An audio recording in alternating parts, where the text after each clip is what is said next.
Et bonjour à toutes et à tous, je vous retrouve à Denver dans l'état du Colorado aux États-Unis pour une nouvelle vidéo que je pense devrait être exceptionnelle. Aujourd'hui je vous amène avec moi, nous allons prendre le California Zephyr jusqu'à Chicago, l'un des 5 trains intercontinentaux des États-Unis. Je vous amène avec moi, c'est parti!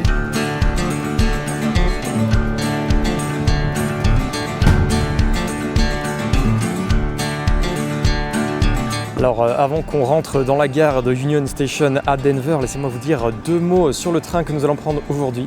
Alors le California Zephyr, pour moi, il fait partie un petit peu des trains mythiques aux États-Unis, des trains transcontinentaux qui vous amènent un petit peu d'un bout à l'autre du pays. Et alors avec ces quelques 3924 km de voies, elle est considérée comme l'une des plus belles lignes ferroviaires des États-Unis avec des passages dans les Rocheuses, les Rocky Mountains et la Sierra Nevada. Alors aujourd'hui malheureusement on ne verra pas ces 2 magnifiques paysages puisque nous allons dans l'autre sens, direction Chicago, donc plutôt plaine désertique pour nous et grande étendue, mais ça devrait quand même valoir le coup pour les paysages. Alors le California Zephyr dans sa version actuelle a été mis en service en 1983, mais ses prédécesseurs remontent jusqu'aux années 1936 et même avant si on parle juste des voyages intercontinentaux aux États-Unis. Et alors juste pour vous donner quelques petits chiffres amusants, je vais vous les lire. Le California Zephyr a transporté en 2023 328 458 passagers, soit une augmentation de 13% par rapport à l'année 2022. Par contre, il n'a toujours pas retrouvé ses niveaux d'avant Covid, où il atteindait 410 000 passagers en 2019, ce qui en fait un des trains les plus fréquentés les longues distances aux États-Unis.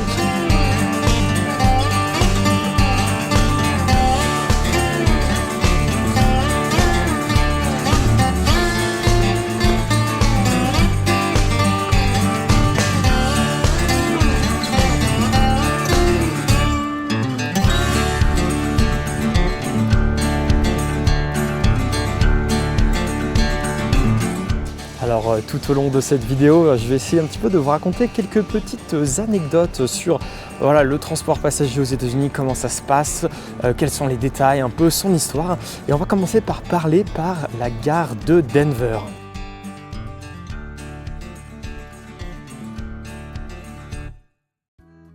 Alors la toute première gare de Denver, elle fut construite en 1868 pour accueillir le service de la toute nouvelle ligne de l'époque, la Denver Pacific Railway, une ligne qui reliait donc Denver à la toute première ligne transcontinentale des États-Unis, cette ligne qui s'appelait la Pacific Railroad et qui plus tard fut renommée par la Overland Route. Et donc la ville de Denver était reliée à cette transcontinentale via la ville de Cheyenne dans le Wyoming. Et donc c'était pas un service direct transcontinental, mais ça permettait de relier Denver à cette toute première route transcontinentale. Et alors pour la petite histoire, donc cette toute première transcontinentale de l'histoire des États-Unis, donc la Overland Route, elle reliait la ville de Council Bluffs dans l'état de l'Iowa, à la ville de San Francisco. Et elle était longue à l'époque de 3075 km.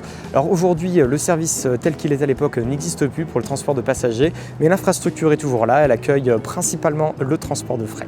Alors si on revient aux années 1870, il faut se dire que le transport ferroviaire à cette époque-là est en pleine explosion aux États-Unis et dès 1975, la ville de Denver voit 4 stations ferroviaires de construites avec un trafic passager sur 4 routes longue distance. Mais on vous imaginez bien que c'était pas très pratique pour faire toutes ces liaisons et correspondances. Et donc dès février 1880, les 4 opérateurs de ces 4 grandes lignes s'accordent pour construire ce qui deviendra Union Station, donc la gare qui unit toutes ces grandes lignes, et ils décident de la construire ici, donc à l'angle de la 17e rue et de Wickham Street. La station ouvre en 1881. Malheureusement, dans l'état où elle avait été construite, elle a été ravagée par le feu en 1994, mais après reconstruite.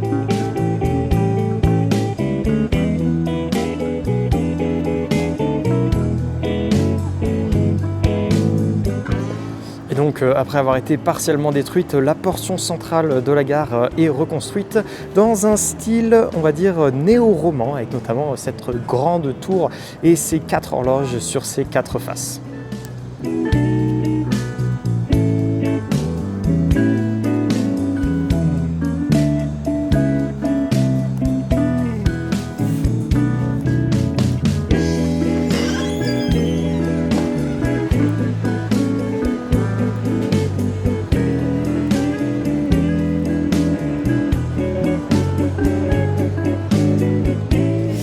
Alors en 1912, le partenariat qui unissait les 4 opérateurs originaux de la gare de Union Station se transforme un petit peu et est remplacé par la création d'une compagnie à part entière, une entreprise à part entière pour dédiée à la gestion de la gare, nommée la Union Terminal Railway Company, et dans lesquels les 4 opérateurs historiques sont représentés.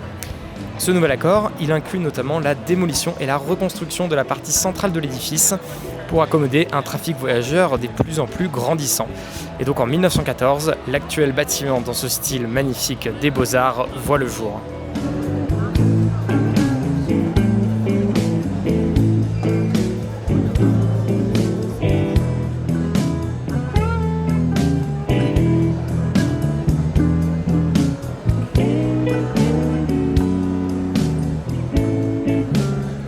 Et dans les années 1920 à 1930, il faut voir que la gare elle accueille plus de 80 trains par jour avant de connaître peu à peu un déclin au lendemain de la Seconde Guerre mondiale, avec notamment l'explosion du trafic routier et du trafic aérien.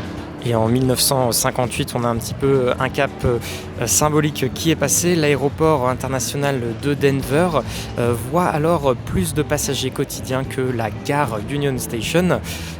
Et petit à petit, le trafic va commencer à se réduire jusqu'à atteindre son niveau le plus bas dans les années 80 à 2000, où la gare ne verra passer plus que 2 trains par jour, le fameux California Zephyr de Amtrak. Finalement, en 2011, le site de Union Station est racheté par la RTD, la Regional Transit District, un partenariat entre la ville de Denver et l'État du Colorado. Et la gare est prévue pour accueillir les futures plateformes des trains périurbains de Denver. Entre 2011 et 2014, la gare est complètement transformée en un site multi-usage, avec notamment l'installation d'un hôtel de 112 chambres et de restaurants, de commerces qui viennent compléter donc les futurs quais des lignes périurbaines de la ville. Alors aujourd'hui, la gare de Denver Union Station accueille un peu plus de 38 000 passagers quotidiens et devrait continuer de grandir, avec notamment l'arrivée du Colorado Connector, un train régional qui devrait relier Fort Collins à la ville de Pueblo dans le sud du Colorado, en passant par les agglomérations majeures de Denver et de Colorado Springs.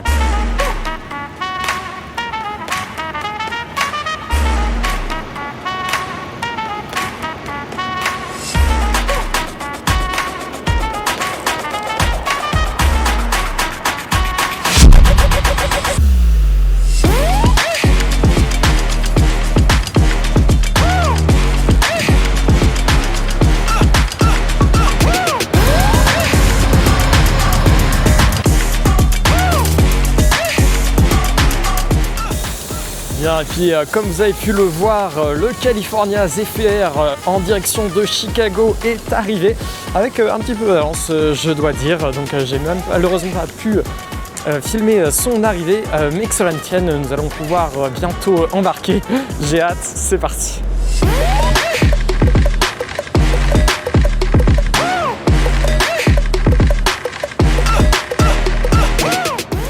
Alors quand même, je vous ai dit où est-ce qu'on allait, mais je vous ai pas dit un petit peu combien de temps ça va nous prendre aujourd'hui. Le voyage va nous prendre un peu plus de 18 heures, donc un sacré voyage, surtout quand on compare à l'avion. Mais bon, pour moi qui suis un grand enthousiaste des trains, c'est vraiment quelque chose que je voulais faire. Et aujourd'hui en plus, nous avons la chance de voyager dans la classe roomette. Alors je vous en dirai un petit peu plus sur les différentes classes de voyage un peu plus tard dans le trajet, mais ça veut dire qu'on va avoir notre propre petite chambre qui sera aménagée pour ce soir pour dormir, et nous allons pouvoir aller dîner dans la voiture restaurant. Donc j'ai hâte de vous montrer tout ça, c'est parti.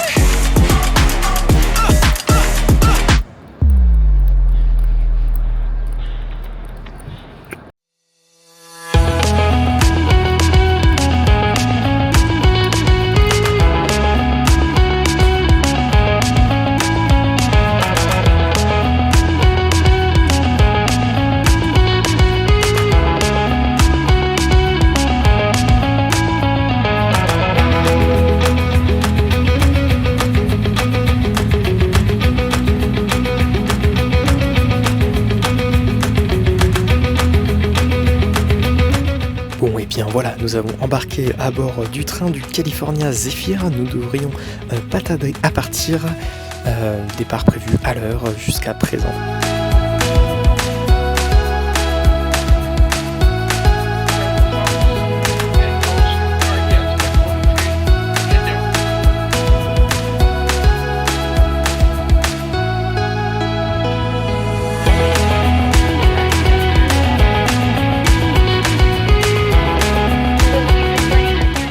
Alors il y a plein de choses super intéressantes à dire sur ce train, notamment sur toutes ces voitures. On va les explorer une par une tout le long de ce trajet. Mais la première étape qui va arriver très vite, c'est celle du dîner. Et je vais pour cela me rendre dans la voiture restaurant.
Bien, et bien, comme vous avez pu le voir, je suis de retour dans ma chambre, la petite roomette. Donc voilà, le dîner s'est très bien passé, c'était ma foi très bon. J'ai essayé de vous filmer un petit peu. Donc vu que l'espace évidemment de restauration est limité, eh bien vous êtes assis avec d'autres passagers et c'était très sympa. Donc j'étais avec un petit couple qui vit dans la ville de Ojama et donc eux rentraient de Denver après être passé quelques jours là-bas pour voir de la famille. Et donc ils ont pris le train, voilà, comme le California Zephyr, et ils arriveront demain à 5h du matin, donc bien avant moi et mes 14h30 à Chicago. Donc eux ils devront se lever un petit peu tôt et n'auront pas l'expérience du déjeuner malheureusement. Maintenant on va pouvoir passer un peu à la suite des opérations. Je dis des opérations, mais ça va être surtout dormir. Mais avant ça, j'aimerais tester la douche. Et me voilà donc dans la douche. Voilà, bon, je vais pouvoir en profiter avant d'aller au lit. Donc ça c'est inclus pour tous les passagers qui voyagent dans les voitures à lit. Et donc voilà, moi je trouve ça très sympa comparé à l'avion. C'est sûr que c'est pas tous les jours qu'on a l'occasion de prendre une douche dans un moyen de transport en commun.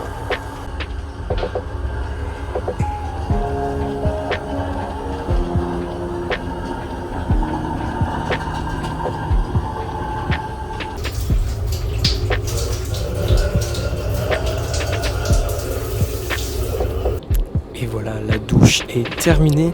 Maintenant, je vais pouvoir m'apprêter à aller tranquillement dormir. Je veux dire que mes premières impressions jusque-là sont très très bonnes. Franchement, c'est plus cool de voyager dans un train un petit peu aussi mythique, enfin en tout cas qui m'a fait rêver, où j'ai attendu ce voyage avec impatience. Et le confort de cette petite chambre, à mon avis, va être tout à fait agréable pour la nuit. Donc je vous redis ça demain matin. On se retrouvera pour plein d'informations sur ce train et pour aller découvrir les autres voitures qu'on n'a pas encore vues. Voilà, bonne nuit et à demain.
voilà, il est un peu plus de 7h du matin, 7h30. Le conducteur, plutôt le chef de bord, a appelé le premier service du petit déjeuner. Bon, j'étais pas du tout prêt. Voilà, mais j'ai assez bien dormi. Franchement, le lit était assez confortable. Alors au début, j'ai eu un petit peu froid, puis j'ai compris qu'on pouvait régler la clim, donc j'ai baissé la clim. Et sinon voilà, après je me suis quand même pas mal réveillé un petit peu tout au long de la nuit, mais globalement ça restait quand même une bonne nuit de sommeil. Je pense que pour un voyage en train, ça reste tout à fait acceptable. Et on est passé par Omaha ce matin à 4h30 du matin, donc j'ai une petite pensée à mes compagnons du dîner d'hier soir qui ont dû y descendre. Et voilà, donc maintenant nous sommes dans les plaines de l'Iowa en direction toujours de Chicago. On a encore un petit peu de temps avant d'y arriver, donc on va profiter, je vais me préparer, on va aller prendre un petit déjeuner et après je vais vous raconter des choses intéressantes sur ce train, c'est parti.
Et nous voilà à la gare d'Ottumwa dans l'Iowa pour une petite pause rafraîchissement. Enfin, évidemment, quelques passagers embarquent ici, mais c'est surtout pour un petit peu se dégourdir les jambes pour quelques minutes. Ça fait du bien sur ce long trajet.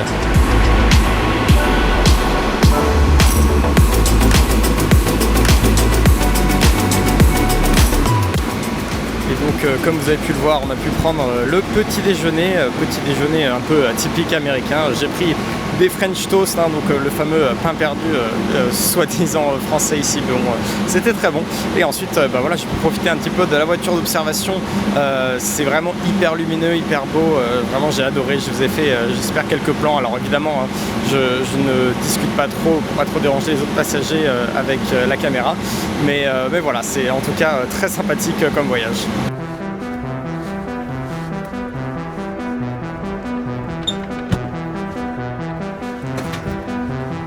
De retour à la chambre. Il est temps qu'on parle un petit peu du matériel roulant. Alors le California Zephyr, il utilise majoritairement une gamme des Superliner.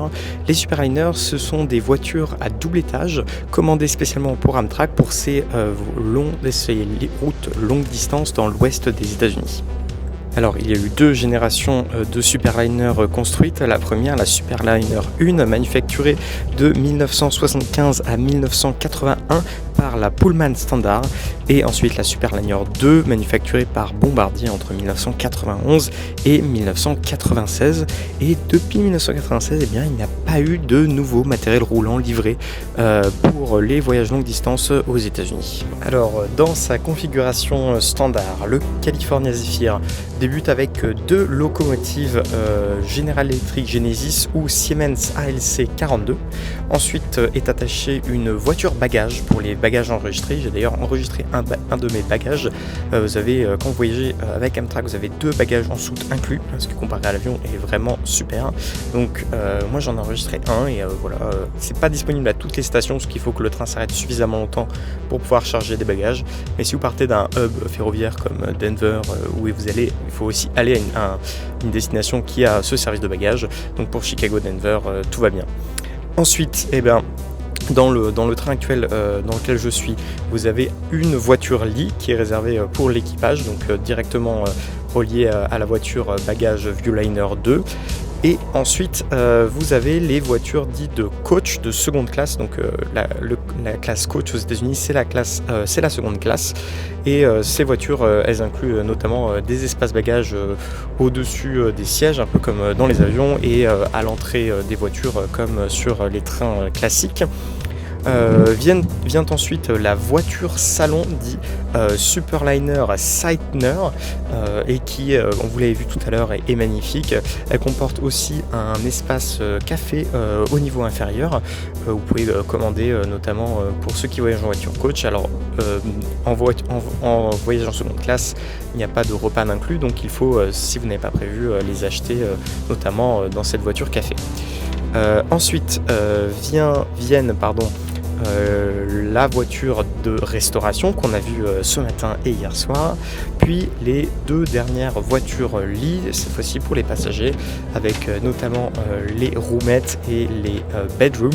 On parlera un petit peu plus en détail de ces voitures juste après. Alors, petit aparté que je trouvais intéressant de développer, je vous ai dit que la première version du Superliner, des voitures Superliner, avait été manufacturée par la Pullman Company. Alors la Pullman Company, qu'est-ce que c'est ? C'est un des grands noms de la fabrication de voitures ferroviaires au XXe siècle, principalement connu pour ses voitures-lits. Et alors, la Pullman Company, ils avaient un modèle économique un petit peu particulier, c'est-à-dire que c'était les propriétaires et les opérateurs de leur voiture-lit, c'est-à-dire qu'ils avaient un modèle économique dans lequel ils payaient une redevance aux compagnies ferroviaires pour attacher les voitures-lit Pullman à leur train, et c'était ensuite eux qui se chargeaient de les opérer, de faire la maintenance, et qui gardaient la propriété de ces voitures. Et alors, à son apogée au début du XXe siècle, la Pullman Company transportait dans ses voitures-lit un peu plus de 26 millions de passagers annuels, ce qui en faisait un petit peu de facto le plus grand hôtel du monde. Et alors en 1943, la Pullman Company venait de racheter ses derniers concurrents et de tenir de facto le monopole de l'opération et de la fabrication des voitures-lits. Ce monopole, elle lui a valu une antitrust case, une affaire dans laquelle le gouvernement américain porte plainte pour monopole, et ce qui a valu la Pullman Company de devoir vendre la propriété de tous ces wagons-lits aux opérateurs ferroviaires directement, tout en étant autorisé à continuer à les opérer. Et alors petit à petit le déclin s'amorce pour la Pullman Company qui face à la concurrence de l'avion et de la voiture décide de complètement arrêter ses opérations de train voyageurs en 1968, puis petit à petit arrête complètement la production de voitures-lit en 1981. Alors seule une petite division design de la Pullman existe sous l'entité de la Pullman Technology qui est finalement rachetée en 1987 par Bombardier et qui a notamment servi à concevoir la gamme des Superliners dans lequel nous nous trouvons. Alors je vous ai un petit peu parlé de la gamme des Superliners qui comprend donc, on a pu le voir, des voitures-lit, une voiture restaurant, une voiture salon absolument magnifique et je pense un petit peu mythique.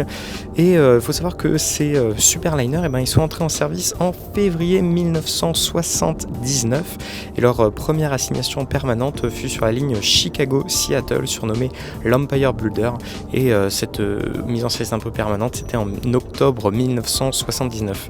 Il faut savoir qu'à leur lancement, les Superliners viennent un petit peu à point nommé, ils viennent remplacer des voitures vieillissantes qui avaient été mises en service dans les années 40-50 et qui n'avaient pas été remplacées ou rénovées depuis.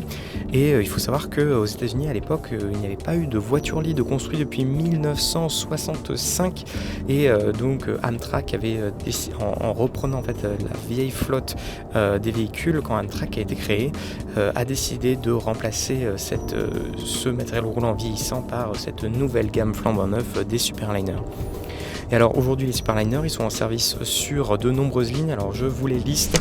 L'Autotrain, donc le train qui transporte des voitures dans l'est des États-Unis, le California Zephyr sur lequel nous sommes, le City of New Orleans, le Coast Starlight, l'Empire Builder, le Heartland Flyer, le Pier Marquette, le Southwest Chief, le Sunset Limited et le Texas Eagle. Donc voilà, il est majoritairement en service sur l'ouest des États-Unis puisque des limitations de hauteur sont en vigueur dans l'est des États-Unis à cause de l'infrastructure plus ancienne de ponts et de tunnels.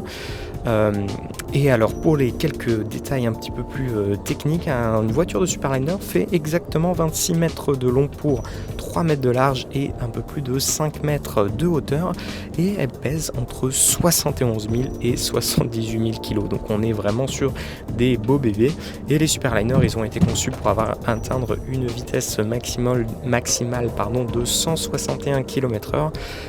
On est quand même assez loin de la grande vitesse, d'autant plus que l'infrastructure des États-Unis fait que la majorité du trajet se fait même à vitesse encore plus réduite.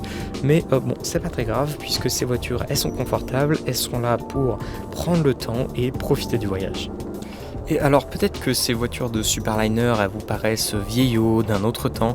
Eh bien rassurez-vous, puisque Amtrak a annoncé en 2022 vouloir complètement remplacer toutes ces flottes de Superliner, mais pas que, d'Amfleet et de Viewliner d'ici à 2032.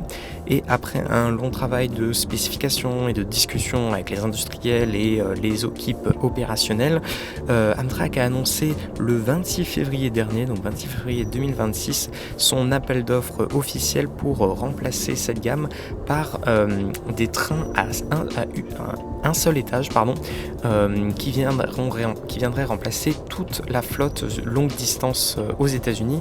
Alors il y a deux objectifs ici. Le premier, c'est un peu d'uniformiser la flotte, donc comme je vous le disais, entre l'est et l'ouest des États-Unis avec un seul matériel roulant, et ainsi faciliter la maintenance, mais aussi ça permettra d'améliorer l'accessibilité du train. On parlera peut-être un petit peu après, mais comme vous l'imaginez, les voitures à 2 étages avec uniquement accessibles par des escaliers rendent l'accessibilité PMR assez compliquée, et donc c'est un des enjeux que Amtrak souhaite adressé avec donc cette future gamme de trains dont on ne connaît pas grand chose. On a peut-être vu quelques visuels passer, mais on n'en sait pas beaucoup plus. Alors ce que je trouve assez cool quand même dans ce que Amtrak est en train de faire, c'est que ce renouvellement de flotte fait aussi partie d'un projet plus large de modernisation de toutes ces rames. On a pu le voir avec la mise en service du Next Gen Acela sur le Northeast Corridor, donc un petit peu le train à grande vitesse des États-Unis. J'ai d'ailleurs fait une vidéo à ce sujet sur ma chaîne, je vous la mets dans la petite fiche si ça vous intéresse. Et également cette année on devrait voir les premiers trains de la gamme Aero entrer en service, notamment sur la ligne régionale des Cascades dans l'ouest américain. Des trains magnifiques, modernes et surtout modulaires. Peut-être qu'on aura l'occasion d'en reparler plus tard sur la chaîne.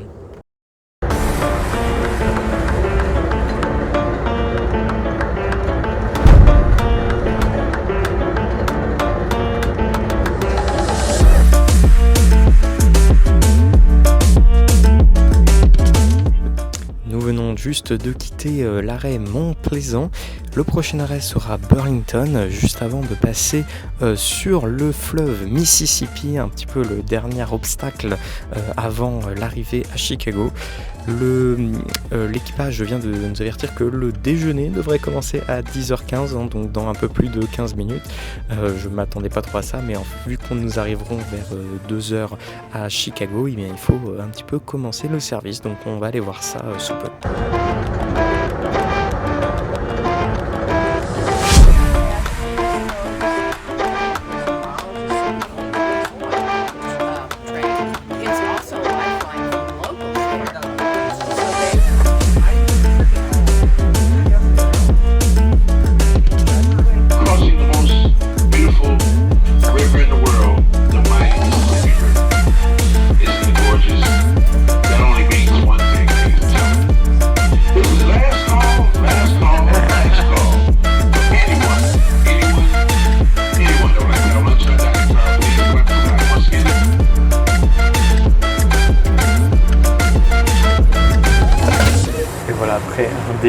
anticipé ma foi très bon et très sympathique en très bonne compagnie.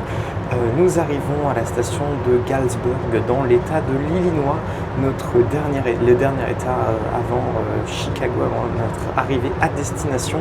Et alors Galesburg, c'est une station intéressante puisque c'est la jonction où se retrouvent pas mal de trains, dont le California Zephyr et le Southwest Chief, qui est aussi un transcontinental. Et la ville est une ville un petit peu tout autour des trains, vous allez le voir, il y en a un peu partout. J'ai hâte de voir ça, c'est parti.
Alors que nous approchons dangereusement de Chicago et de la fin de ce voyage, ça passe trop vite. Il y a un sujet dont on n'a pas encore parlé, ce sont les différentes classes de voyage. Alors, le California Zephyr possède 4 classes de voyage. La première, la classe coach ou la classe seconde classe ou classe économique. Puis viennent les roomettes, les bedrooms et la family room. Et on va voir un petit peu en détail les services que propose chacune de ces classes. Alors, la classe coach que j'ai essayé un petit peu de vous filmer offre des sièges plutôt confortables en configuration 2x2. Chaque siège de la classe coach est équipé d'un repose-pied et d'une tablette ainsi que d'une prise de courant 120 volts. On notera cependant malheureusement l'absence d'un accoudoir central entre les deux sièges, ce que je trouve un petit peu dommage. La classe coach, comme les autres classes d'ailleurs de ce train, offre le service bagage d'Amtrak, comme je le disais un peu plus tôt, seulement aux stations qui le peuvent, donc avec un arrêt du train suffisamment long et les équipements nécessaires. Mais par contre, c'est pas payant, donc c'est inclus dans le prix du billet, 2 valises standards en soute, en plus des accessoires et des valises cabine emportables avec soi dans les voitures. Oui, franchement, très honnêtement, j'ai pas vu qui que ce soit contrôler le nombre de bagages, donc ça a l'air assez souple et assez facile de voyager, assez encombré, voilà, si vous avez beaucoup de choses à déplacer. Côté restauration, la classe coach n'offre pas de repas inclus, mais les passagers voyageant en coach sont libres de se présenter soit au restaurant, soit à la voiture café pour à leur charge acheter un repas ou un encas. Alors en ce qui concerne les classes des voitures-lits, donc comme je vous le disais, il y a la roomette, il y a la bedroom et il y a la family room. Une roomette et une bedroom accueillent toutes deux jusqu'à 2 passagers. Quant à la chambre familiale, elle peut accueillir 2 adultes et 2 enfants, donnant à la configuration standard une capacité théorique maximale de 44 passagers. Et donc, comme vous avez pu le voir, chaque chambre et roomette est reconfiguré pour la nuit durant le service du dîner avec l'installation de matelas et de la literie.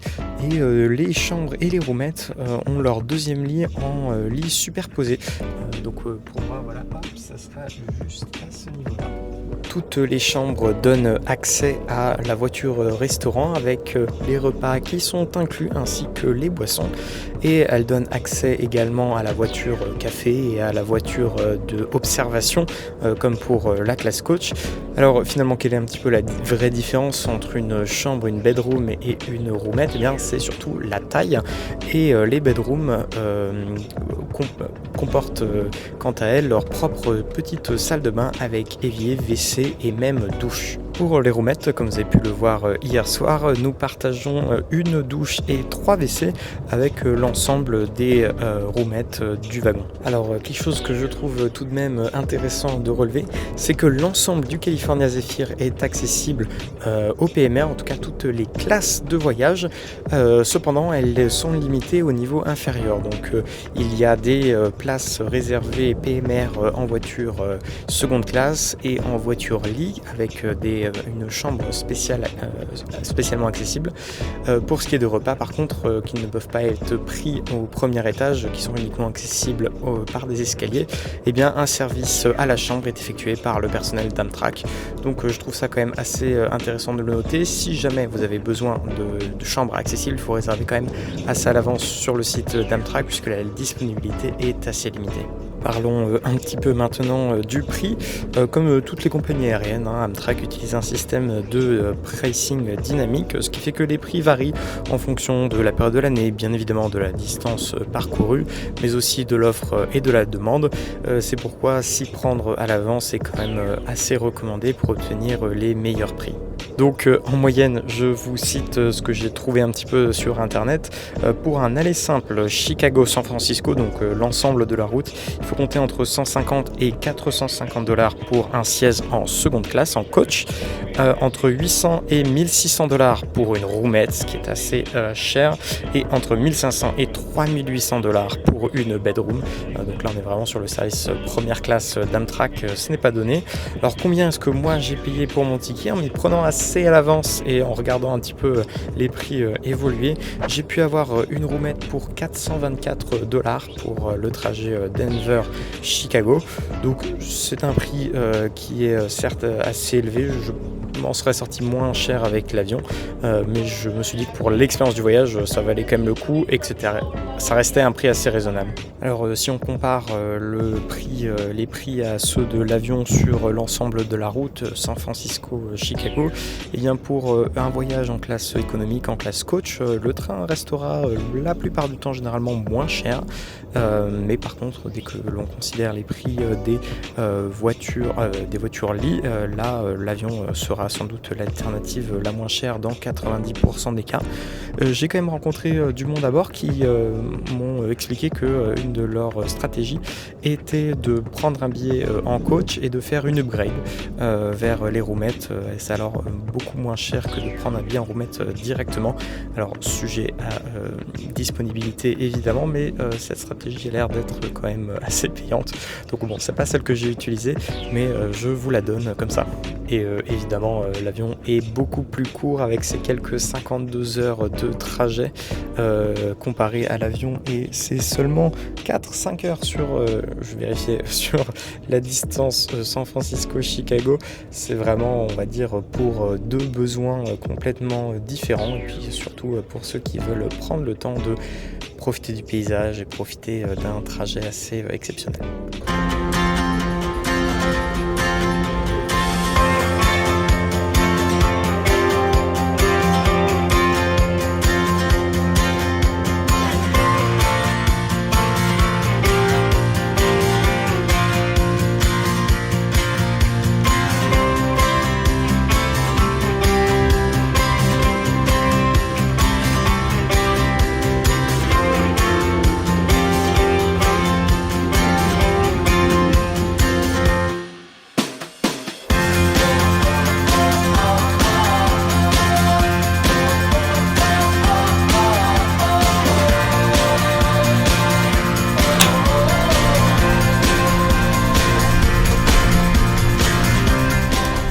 Et voilà, la dernière pièce du train qu'on n'avait pas visité, les toilettes.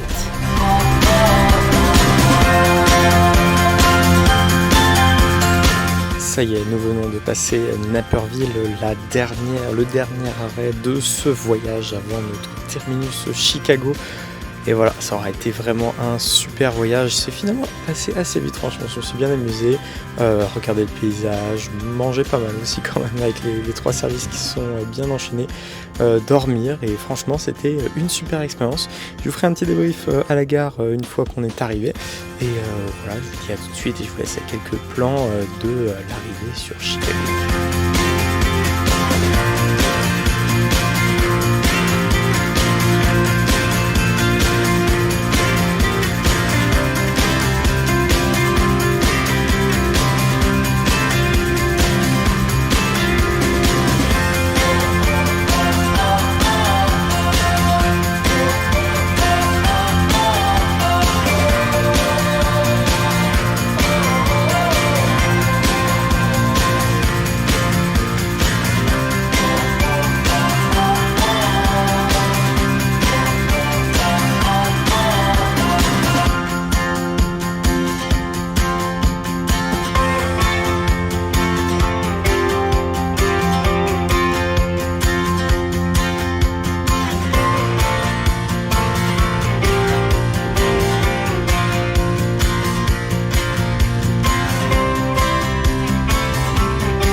Et nous voilà arrivés à Chicago Union Station, fin du voyage de cette belle épopée. Voilà, franchement, c'était un voyage exceptionnel.